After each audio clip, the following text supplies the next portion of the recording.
So 'Salman Khan' గారి 'battle of Galwan' teaser వచ్చేసింది. ఇది ఎప్పుడొస్తుందో తెలీదు భయ్యా 2026లో ఐ థింక్ ఇదే. ఖచ్చితంగా ఇదే వస్తది. 'బాయ్' సినిమా అంటే ఇదొస్తది. మనకి వద్దులే ఇంక బొంద పెట్టే ఛాన్స్‌లుంటాయి. అది మొన్న లాస్ట్ టైమ్ 'సికందర్' వచ్చి ఆగం పట్టించింది అదే అంటున్నమాట. సో ఈసారి కొత్త డైరెక్టర్ 'అపూర్వ లాఖ్య' ఆయన లాస్ట్ సినిమా ఏదో తెలీదు భయ్యా నాకు. చాలా సినిమాల తర్వాత చేశాడు అనుకుంటా. మేబీ అదేదో సినిమా ఉంటది భయ్యా. మన 'సల్మాన్ ఖాన్' గారిదే పాత సినిమా ఒకటుంటది. దాంట్లో జరీన్ ఖాన్ హీరోయిన్. అదే అనుకుంటాను నేను. అదేనా? తెలీదు. కింద కామెంట్స్‌లో చెప్పండి. సో తర్వాత he is coming back 'battle of Galwan' కాబట్టి లేక్ చైనీ సక్సెస్ చిన్ దాన్ని ఎంత బాగా చూపిస్తారనేది ఇంపార్టెంట్. అండ్ చూడాలి ఎట్లుంటదో. ఫస్ట్ అయితే టీజర్ చూసేద్దాం. 1 మినిట్ 12 సెకండ్స్ ఎంతో ఉంది. I'm hoping it's a good movie and I'm hoping it's a good teaser. చూద్దాం. Let's see. And without any delay let's watch 'battle of Galwan' teaser. Chitrangada Singh హీరోయిన్‌గా చేస్తుంది దీంట్లో. April 17 అంట. ఓకే. అదే ఈదో ఎప్పుడో ఉంటది భయ్యా. సో जवानों याद रहे, जख्म लगे तो मेडल समझना और हम्म। मौत दिखे तो सलाम करना और कहना बिरसा मुंडा की, बजरंग बली की, भारत माता की. నైస్. అక్షయ్ చిన్.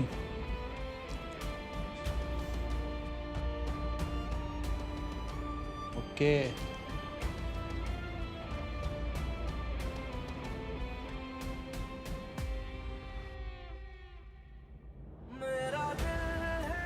పాట వచ్చింది కాపీరైట్ ఏస్తాడు.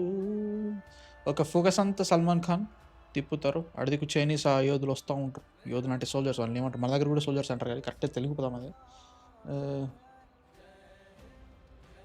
ఈ షాట్ బాగుంది. ఈ షాట్ సీరియస్లీ గుడ్.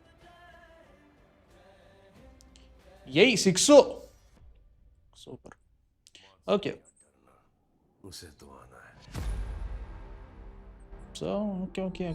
లైక్ చూద్దాం. అంటే లైక్ ఈ 'బ్యాటిల్ ఆఫ్ గల్వాన్' అనేది సినిమా తీసేంత రేంజ్‌లో ఉందా? అందులోనూ ఒక డిప్లొమాటిక్ స్టేజ్‌లో తీస్తే ఇంకా లైక్ డ్రమాటిక్ ఉంటదని నా ఫీలింగ్ సినిమాలో. అంటే జరిగిన ఏవైతే ఈవెంట్స్ జరిగినాయో 20 మంది చచ్చిపోయారు. దానికంటే ఇంకా ఈ బార్డర్‌లో జరిగిన టెన్షన్స్ అవన్నీ బానే ఉన్నాయి. బట్ బార్డర్‌లో జరిగిన టెన్షన్స్ కంటే ఈ బార్డర్‌లో ఏం జరుగుతదని భయంతోటే బయట 2 కంట్రీలు ఇంకా ఆగమాగం అయిపోయినాయి.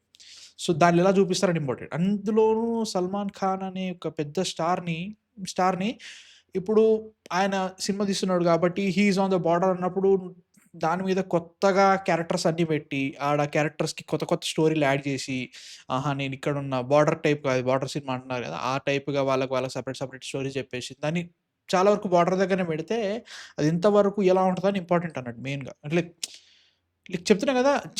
చైనా 'గల్వాన్' క్లాష్ అనేది ఒక 4 నెలలు ఊపవతల పారదొబ్బింది. నిజంగానే ప్రపంచం మొత్తాన్ని ఊపవతల పారేది. అయ్యా! గింత పెద్దగయిందని చెప్పేసి అది చాలా గట్టిగయింది. And it really gave that okay. ఇది చాలా ఇంపార్టెంటు. ఒకవేళ గనుక చైనా, ఇండియా యుద్ధం జరిగిందంటే ఇంకా ప్రపంచం స్తంభించిపోతది అనే రేంజ్‌కెళ్ళిపోయింది. అది బార్డర్ మీద జరిగింది చాలా ఇంట్రెస్టింగ్ ఉంటది. బట్ బార్డర్ మీద కంటే లైక్ ఇదే. లైక్ ఈ డిప్లొమాటిక్ ఈవెంట్‌లలో చైనా వాళ్ళు మాట్లాడే కథలు పడతా ఉంటారు. వాళ్ళు టెక్నికల్లీ అరుణాచల్ ప్రదేశ్ మాదే అంటారు. ఇంకా చాలా చేస్తా ఉంటారు.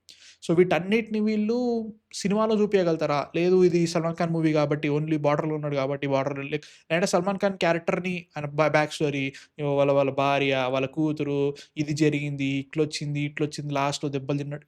ఇట్లుంటదా అనుకుంటున్నా. బేసిక్‌గా హిందీ బయోపిక్స్ అన్ని అలానే ఉంటాయి. But I hope it's a good movie. Like అనవసరంగా ఏదో లాగాలి, ఖచ్చితంగా పిర్రగిల్లుడు ఏదో అంటాడుగా 'బార్బిలో' అన్నట్టు లైక్ గుణపం దించుడని. నాకు అంత అవసరం లేదు. బట్ నాకైతే మాత్రం ఓకే. చూద్దాం. Teaser as a whole okay. ఏదేదో సినిమా వస్తుందని చెప్పడానికి చేసేట్టు అనిపిస్తుంది. So, I'm okay. Let's see ఎలా ఉందో. మీకెలా అనిపించింది చూసిన తర్వాత? నచ్చిందా? నచ్చలేదా? కింద కామెంట్స్‌లో చెప్పండి. లెట్స్ వెయిట్ చూసిన తర్వాత మాట్లాడేద్దాం. కింద కామెంట్స్‌లో చెప్పండి. నెక్స్ట్ వీడియోతో మళ్ళీ కలుస్తా. సబ్స్క్రైబ్ అయితే కొట్టేసేయమ్మా. 10,000 చాలా దగ్గరున్నాం.